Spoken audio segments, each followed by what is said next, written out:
We have such a great guest today, Kahlil Greene, who is I call him Mr. Gen Z, but he's a Gen Z historian.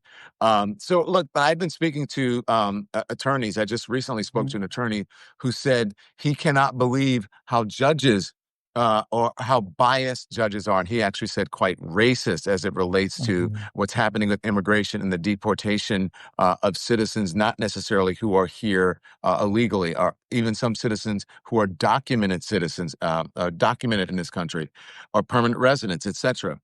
And this seems to me, this fits into that same thing. You said that you hope that there is a case that you can litigate, but when you have the Supreme Court, who is, basically Donald Trump has them in his pocket, do you really have much hope that a case that, that litigating a case perhaps in the future would change anything?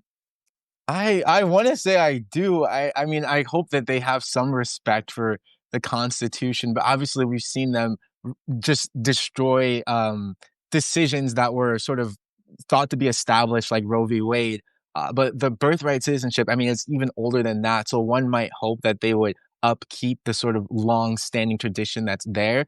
But you never know. I mean, something that can provide some semblance of comfort is always reading the dissenting voices. So in this case, Sonia Sotomayor, as well as Ketanji Brown Jackson, they all had dissenting views, and they outlined why this was wrong.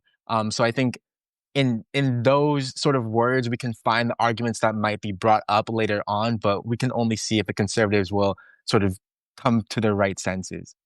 I had a friend and a former colleague on recently who is an immigration advocate, and she was crying on my show live, and she said, "This is not the America that my family came over here to live in, right?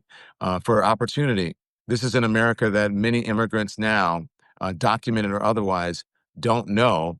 But unfortunately, this is the America that we're living in right now. Can you imagine what immigrants are feeling in this country, especially Latino immigrants?" Yeah, I mean, they're feeling scared. And I think the thing that we should all be aware of is it expands. So originally, Trump said that he was only going to deport the illegal or Violent the undocumented criminals. immigrants who are violent or criminals. And then it expands to sort of anyone who had political opinions that were against the administration. And then it just expands to anyone who was undocumented. And then now it's expanding to people who had, in theory, who had their citizenship through being born here, but their parents weren't citizens. So we're just seeing that sort of the target expanding to so many people. And I mean, I don't think just immigrants should be scared. I think everyone should be scared because that's how it starts. It's gradual, but then all of a sudden it feels like anyone who's a opponent of Trump can be on the chopping block. Why do you say anyone should be scared, not just immigrants? Well, it goes back to that timely quote of, I can't remember who it starts with, but it's like, first they came for the Jews, but I didn't speak up because I was not a Jew. Then they came for the communists, and so on and so forth. And when we look at the history of authoritarian regimes, they always start with demonizing the people that a majority can get behind, right? So a majority of conservative and Republican base could get behind deporting illegal immigrants, as he calls them, violent legal immigrants who are undocumented people with criminal records. And then there's less of a pushback there. And as you go and as you become more gradual, there's less and less protests and less fighting against it. And that's how it works. You can't just start by attacking everyone. You have to be strategic with it. And the Republican Party and conservatives are being very strategic with their sort of deplorable actions and their unconstitutional actions. Randy G is in the comments now, in the comment section, saying, "I was born here in 1948 and I no longer feel safe." Do you think that that's valid? Look, I can't tell them how to feel, but that's certainly interesting to me that someone was born here in 1948 and they don't feel safe at this point, Kahlil. Yeah, and because it's not just necessarily about your citizenship, there's other ways and other markers of your identity by which you can be targeted. If you are someone with a criminal record, there can be all sorts of added hardships for you as you're trying to find a job. Or if you are incarcerated again, Trump did talk about sending American citizens down to El Salvador in one of those camps. So that's something that could be top of mind for you. If you're a transgender person or anyone in the LGBTQ plus community, if you're a teacher trying to teach Black history, there's so many different ways that you can be targeted because of the broad sweeping attacks that this administration is doling out. So there's no safety just from the fact that you're a citizen or that you were born here. Why do you think the MAGA folks are going along with this, supporting this president? Because one would think that they would, hey, I'm for the Constitution, right? I'm for doing things right. They carry the Constitution, some of them around in their, coat pockets, and they're always talking about freedom of speech, freedom of expression. Why are they going along with this, you think? Not that, I don't know if you're a MAGA mind reader, but you've certainly been out there discussing it and talking. Yeah, I do watch actually a lot of MAGA content just to like get an understanding of where their mind's at. So there is a huge portion of MAGA that's not supportive of Trump, but it's not because of this. It's largely because of his support for Israel, him calling himself America first. There's the whole tech bro side of things that have been mad since his breakup with Elon Musk.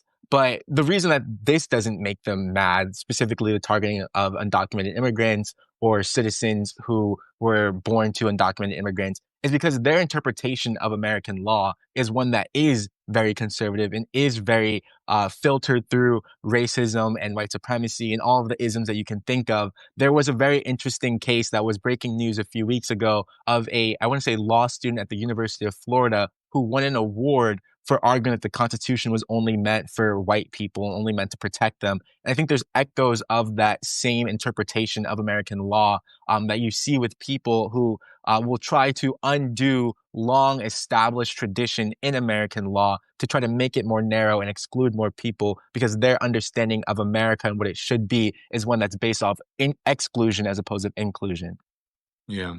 I think you believe, well, not believe, there is a connection between, you said Juneteenth and birthright citizenship?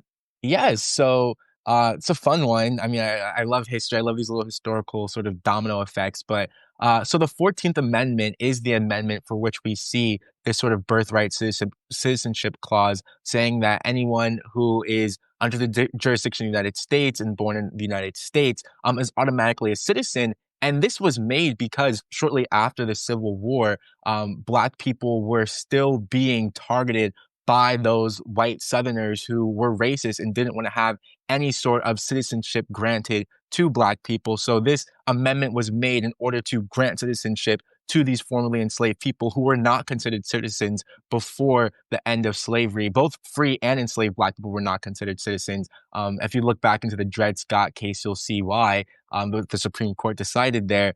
But this was made in order to protect people, in order to include people who were excluded through racial means, through hatred, through just this prejudice, right? So as we see nowadays, we're sort of going back on that spirit of including people and protecting people who are American because they're trying to reinstill this hierarchy of when the law should apply to you and when the Constitution should protect you.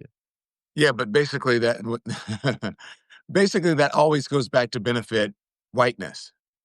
Exactly. Yeah. I would say rich white Americans have largely been at the top of the social hierarchy in the United States and have held most of the wealth, political power, so on and so forth. So a lot of the decisions that you make can be traced back to the logic of how that power can be protected.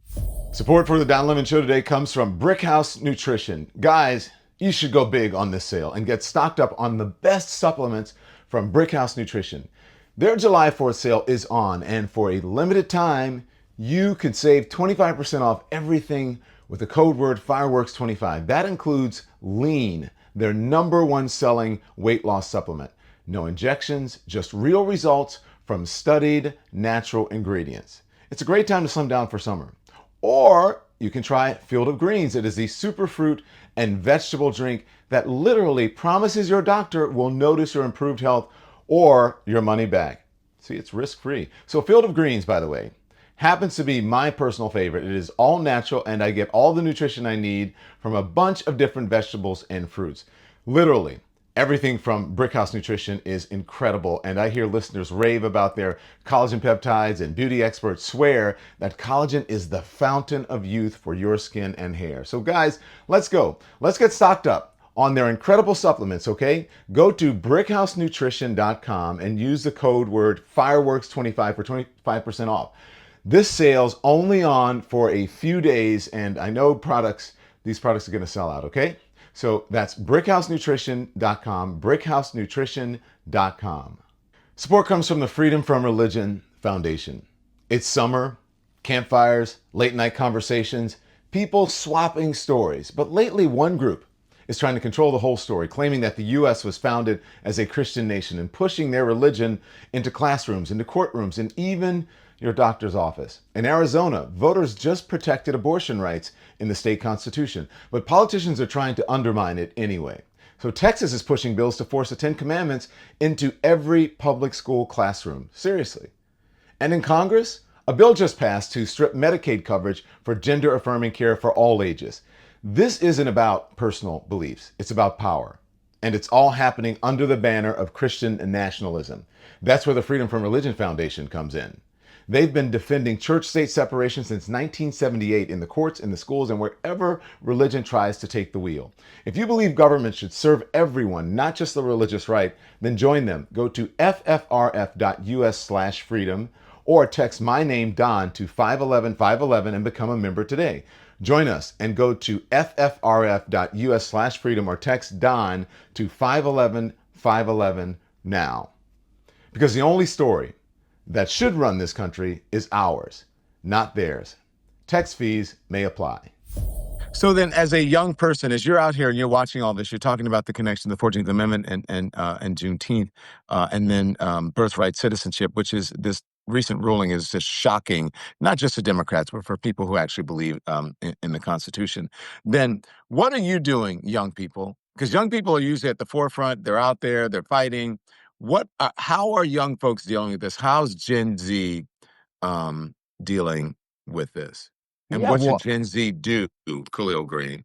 I think Gen Z is fighting on multiple fronts. I mean, we've seen it ever since 2020. We've been a generation that has always really cared about activism and social justice that manifested largely at our coming of age on the internet because of the pandemic and similar circumstances. So you'll see people on social media constantly reposting news about the Supreme Court decision or actions and petitions. I have my Substack, for example, and I have a lot of young subscribers there, but also on places like TikTok and Instagram, where young people are really focused and sharing this information with their peers through the networks that they use the most, which are social media. But then on top of that, we're seeing young people come out in real life to mobilize. I think the biggest example of this we saw in New York City, where Zohran Mamdani won largely based off a coalition of young people who not only supported him by door knocking, by walking from one tip to the other of Manhattan, but also by organizing the campaign, the design of it, by incorporating Gen Z slang, Gen Z language, technology. There's so much that young people, now that we're, as Gen Z specifically, coming of age and coming into power, that we're doing to make the world the way that we want to see it. Other than, you said mobilizing it online and then mobilizing around the candidate, which the second part, I think both are really important. But mobilizing around the candidate, I guess that ultimately leads then, Kahlil, to having the type of people in office, in positions of power, who are maybe more open to and not so resistant to the actual Constitution and the idea of inclusion, diversity, equity, and inclusion in this country. Yeah, so what we've been seeing, especially this past year, is like a huge rift. I don't want to say civil war, but definitely a rift in the Democratic Party. So there's like sort of the understanding of the old guard, who are a little bit like actually older, but generally more moderate, to center-leaning Democrats who will fight perhaps against Trump, but not fight perhaps as hard as a lot of young progressives want them to fight. So these sort of discussions have played out on Twitter. They've played out in the DNC with David Hogg and the legacy that he left there. And what I'm seeing with Zohran Mamdani is not just a specific localized New York movement around a candidate, but perhaps a showing that young people are progressive, that we will mobilize behind progressives who are willing and ready to fight against the Republican Party, whether that's Mamdani, whether that's AOC, whether that's Jasmine Crockett, or even someone like Bernie Sanders, who's older but more likely to fight, more progressive. And I think that's what we're signaling, that there's going to be a change and that this is the change that we want to see. I've been inspired by young people, and it's been inspiring to me. And I'm grateful that young people are becoming more involved in the political process. Because remember, I don't know if you're old enough to remember, but young people don't vote. It's a demographic. They always say, they talk loud, but they actually don't show up to the polls. And they are now. Young people are showing up. Look at what happened here in New York City with Mamdani. Exactly. I mean, we are very politically active as a generation. We have been ever since being raised with the circumstances of like 9/11 from when we were born to then the school shootings as we were growing up, Black Lives Matter, the pandemic, all the social inequality that we've seen since then, and now the Trump era, which is probably the defining era, I think, when we look back in history, this MAGA Trump sort of wave of conservatism. And I think because of that, there's always been something to resist. And because of social media, the issues have always been in our faces in a way that no other generations ever experienced. So I think we are going to be the generation that shakes things up. Obviously, there's a portion of Gen Zers who will be very conservative and fight in that way, but there will also be a portion of Gen Zers who are very progressive. But I think what we won't see is a large amount of Gen Zers just staying in the neutral, taking a back seat because we care so much and we have to. Oh, well, yeah. Yeah. I mean, again, that really moved the needle in the mayoral race. Look, I hear people saying, well, um, it was he's a flawed candidate. Andrew Cuomo was a flawed candidate, and people weren't inspired, or um, there just wasn't a big turnout, or it was the weather.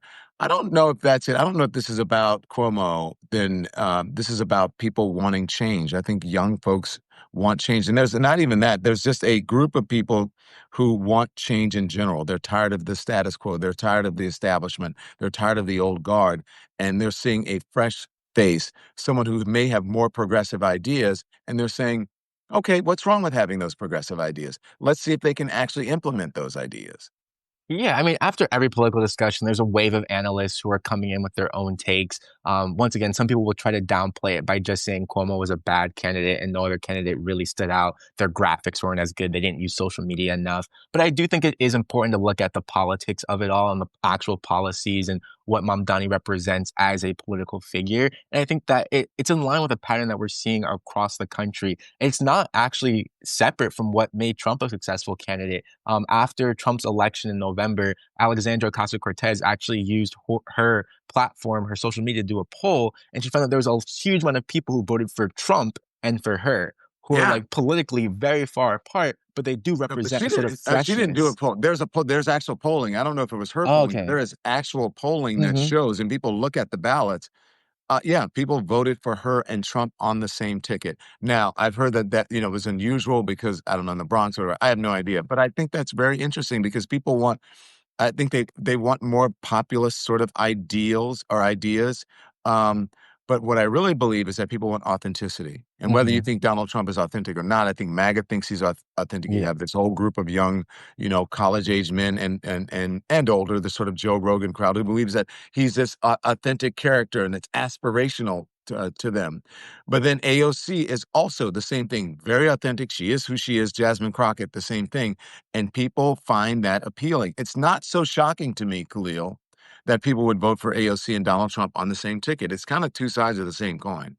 Yeah, and I wish everyone sort of realized that. If that made sense to everyone in the Democratic Party, then I think that we would be in the right direction. But I think some people see those sort of those results and they can't fathom it. They don't understand what's going on, and that's because they're so detached from the world of social media, the world of the authenticity, or at least performed authenticity that it takes to be successful here. And they don't realize that people just want something fresh. They want something new. They want a candidate who doesn't feel like they're reading off of a script. One of the most viral videos from Mamdani's campaign was actually when they were asked about where you would visit as your first place after being mayor. And like most of them said Israel in a way that honestly felt canned. Like it honestly could have been the real answer, but it felt so canned and aligned with people's understanding that politicians just come in with a script. And Mamdani's the only one who diverged from that, at least in like the viral clip that's going out. And that is just like a testament to what people are looking for. Someone who can go off script, who can say what's on their mind. Trump does that. AOC does that. Mamdani does that. Well, I thought it was a very smart answer. He says, I'm concerned about New York right now. And so he says, I'm not thinking about this, paraphrasing, I'm not thinking about any trips. I'm concerned about the people of New York. And the only trip that I'm going to take is into New York and deal with those issues.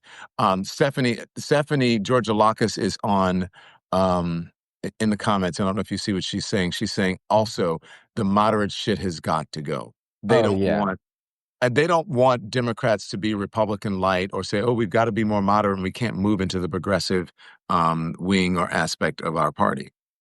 Yeah, it really does, which is why I was really By surprised the way, even like sorry to cut you off. Smash the yeah. screen, everyone. Hit the hearts. Go on. Yeah, hit the hearts, guys. Yeah, and the Yeah, thumbs up. I hope that they don't do that. I mean, Gavin Newsom, I saw him on Charlie, I think it was Charlie Kirk shortly after the election, trying to sort of moderate. I think he's kind of done a 180, especially now that He had Trump has Charlie been Kirk on his show. Charlie Kirk on his Gavin show. Newsom had Charlie Kirk on his show, and he had Steve Bannon and others, and people were really mad at Gavin for Yeah, that. and I just don't think like that could work if you're gonna debate them and go like head to head like the entire time. But I don't think people want this sort of neutrality and this seeking to understand conservatives because the Republican It's Party fake is very neutrality. aggressive. Exactly, it's Yeah, fake neutrality, and the Republicans are very aggressive. They'll only pull you further right. They're not going to meet you in the middle. So there's really no room for that. And I think everyone by now should realize that to fight fire, you got to use fire. yeah. So you don't believe that there's this what do they call it? The radical middle. I personally don't. I mean, I'm also raised. I'm young. I went to Yale, so like that's super progressive. And I've always learned that the people in the middle are either platforming really harmful ideas and legislation. For example, the sort of Clinton era Democrats with like the crime bills and some economic policies of austerity. Like a lot of that will hurt marginalized communities. I think progressive ideals are all about how can we look at the most marginalized person in our society and lift them up so that no one's being left out. And I don't think moderates have that same universal sort of outlook on how human rights and social justice should work. Support for the Don Lemon Show comes from 120 Life. Did you know that high blood pressure is the #1 risk factor for mortality? 1 in 2 adults has it, and that's a 50-50 chance you're a walking time bomb. Truly. And as with many families, there's a history of high blood pressure in my own family. My mother has it, my grandmother had it, and so did my sister. It was one of the reasons she was in such poor health.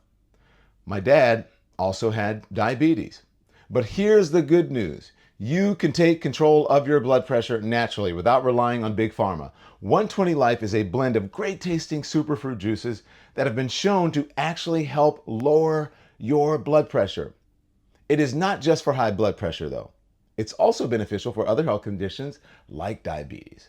120 Life is trusted by healthcare professionals with hundreds of doctors recommending it to help manage blood pressure naturally. It provides visible, measurable changes in blood pressure. You can use a simple monitor at home to track your progress. For a limited time, try 120 Life and save 20% off. Just use the code DON at checkout at 120life.com. 120 Life offers a risk-free trial with a full refund if you don't see lower numbers in 2 weeks. So go to 120life.com and use the code DON to save 20%. There's nothing to lose except your high blood pressure numbers. Go to 120life.com and use the code DON to save 20% off. Remember, you must use the code DON to get this special offer. This is serious. This is your life we're talking about. 120 Life can help. I love being in streaming and being on YouTube and on all of these platforms and Substack because you get to read the comments as they're coming. This is one of the best handles I've seen on social media. That blue-haired liberal bitch. It's amazing. You're whoever you are. That is amazing handle. Thank you. Thank you so much Yeah, for that. Dame Enrique says you got to fight fire with fire. You get to fight fire, you got to use fire.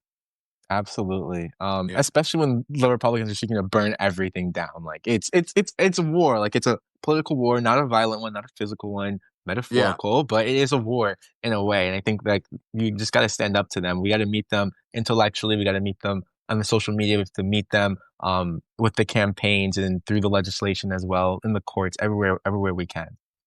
I don't know if referendum is the right word, but I wonder if that's not what I was looking for. I wonder if what this means, everyone's been wondering, what does this mean for the Democratic Party, talking about Mamdani? And then you had Tim Miller over at the Bulwark, and he said, everybody, stop overanalyzing this so much. And even Mike Nella said the same thing to me, who's a Democratic strategist, that, yeah, the Democrats should take advice, and they should look at Zoran Mamdani's campaign, because he ran a good campaign. That doesn't mean that's going to work for every Democrat in every different suburb or municipality or city or state or whatever. But um, do you think that this is sort of a sea change? Is that there's some like national meaning to the Democratic Party that they should take away from this New York race?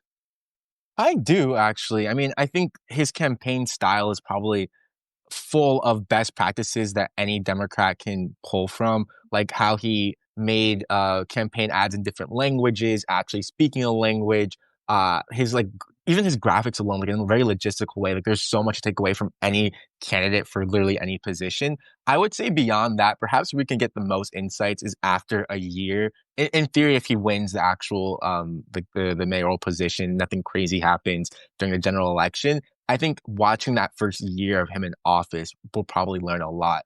Because we're also going to see how the Republicans are going to frame him throughout the next year. We've already seen them start to put him up as a pariah and as like a sort of boogeyman for all of their base. We're going to see if that works. We're going to see if New Yorkers actually like him. We're going to see what happens, I think, next. You're already saying that he won. You're acting like he won already. I have hope. I mean, You've I already can't. put him in office, Kahlil. Yeah, I mean, I guess Eric Adams will run as an independent. Cuomo might run as an independent, and then there'll be a Republic. Like I don't know if there's ever been a Republican mayor of New York, but I Yes, don't know if there has. I think was Lindsay the last one? I forget which one. Yeah, there's been a Republican mayor of New York okay. City. So unless it's a crazy good Republican candidate, or Adams or Cuomo come out of the woodwork, which I mean, he already beat one of them. So I think I think it's pretty much settled that he's going to be mayor. But fingers Oh, so crossed. I had Adams on the show recently, and oh my gosh, I mean, I was shocked by the comments. They were not Mm. positive. Now, I went to his kickoff in New York City, and there were a lot of people there. He has a lot of support. A lot of folks showed up. But if it like the general consensus, out here on these digital and streaming streets, if you're looking at the comments, not good. Our subscribers were not happy actually that I had him on. I was surprised. I was like, don't you guys want to hear? Like this is a historic race in New York City. Eric Adams, he was, he had his issues, right? Um, with the courts, with the legal system. Donald Trump pardoned him. He's a Democrat that's now running as an independent. Like all of these things you would think would be interesting, and they were just like, no, not interested. Some people were like, nope, I'm unsubscribing. I'm like, damn, what is that, Kahlil?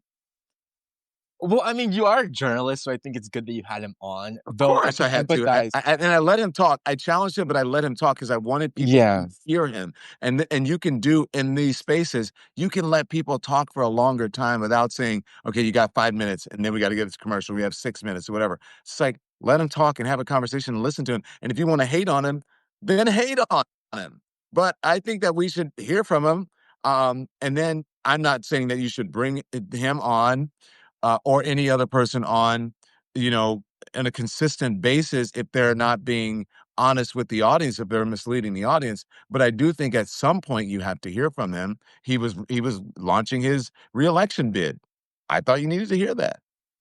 Yeah, what I can imagine people basically saying is that they're just like over and done with him, which I don't think is any reason for you not to have him on. But Eric Adams, I mean, there's just so much built up that's negative about him and about his the way he's run New York City. I mean, the one that I'm most familiar with is the way he treats activists and protesters.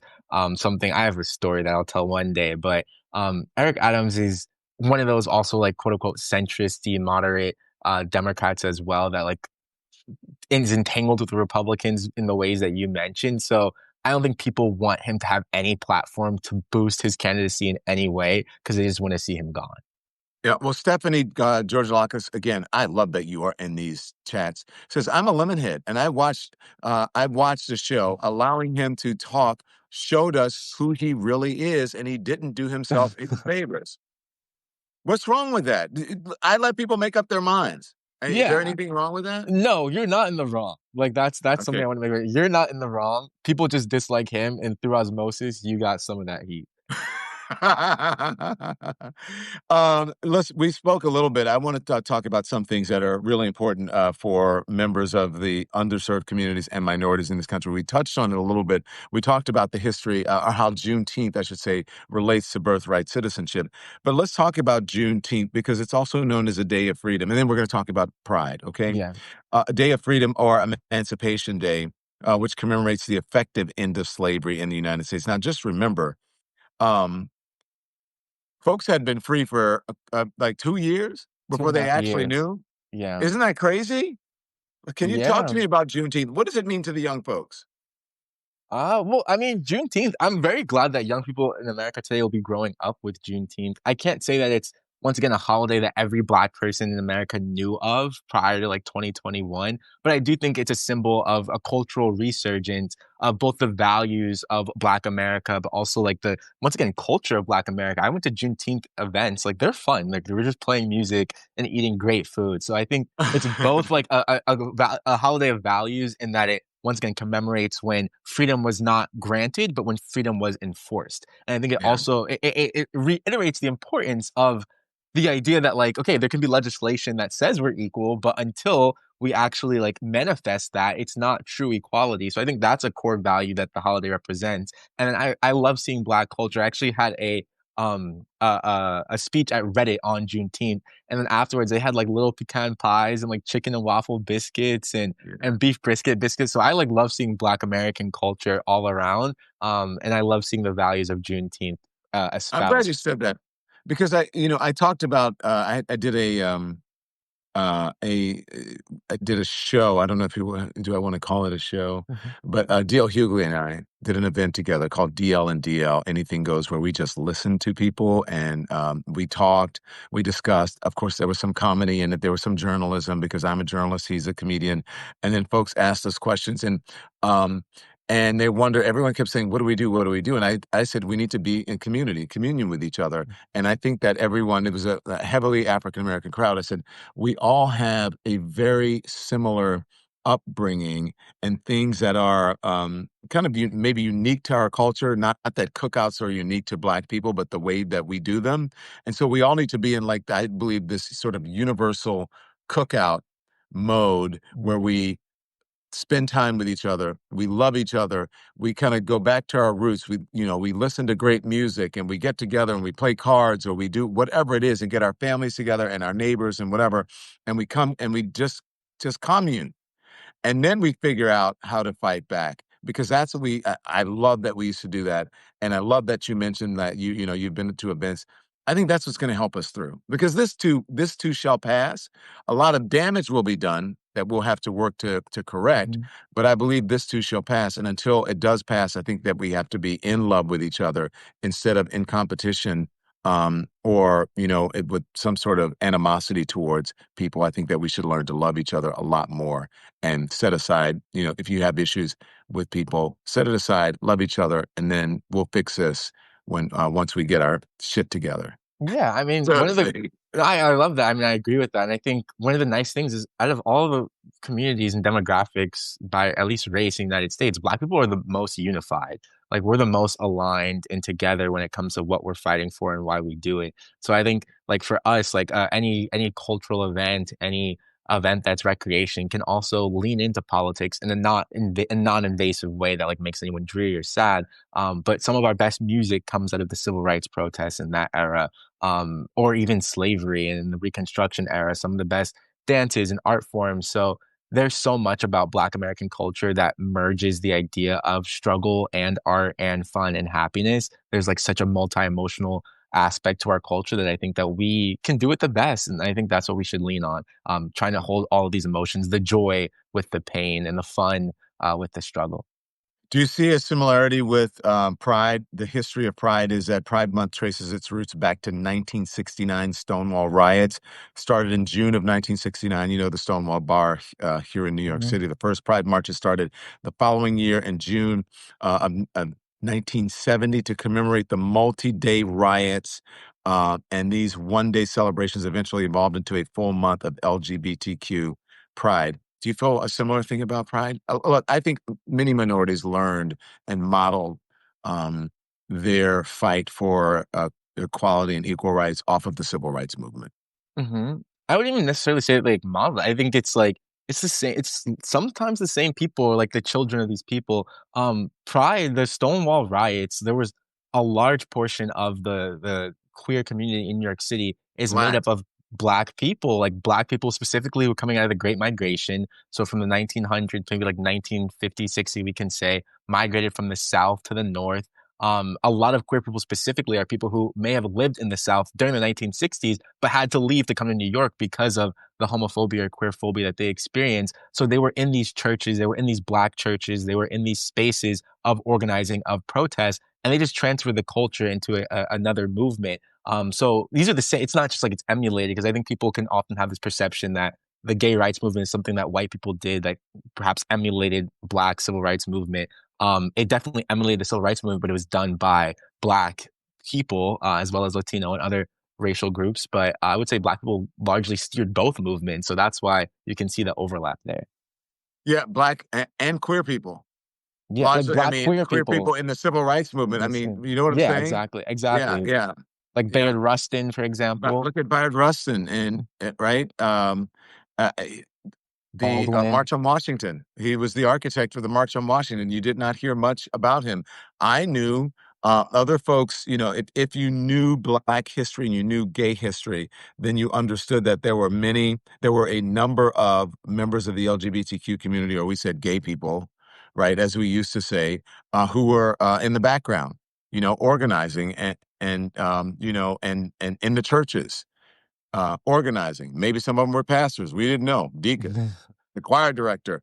But the other thing is, I went to an all Black elementary school back in the day, and we actually celebrated Juneteenth back Oh, then. nice. But that was the thing. But it was not a national. What state? What state? This is Louisiana. I went to a Okay, school, makes sense. Yeah. a Catholic school in Baton Rouge, Louisiana, called St. Francis Xavier. And so we did the maypole stuff, but we were not in school for the 4th of July. So we didn't celebrate the 4th of July at school, but we were there for, we would celebrate, or at least learn about Juneteenth and Black History Month during Black History Month.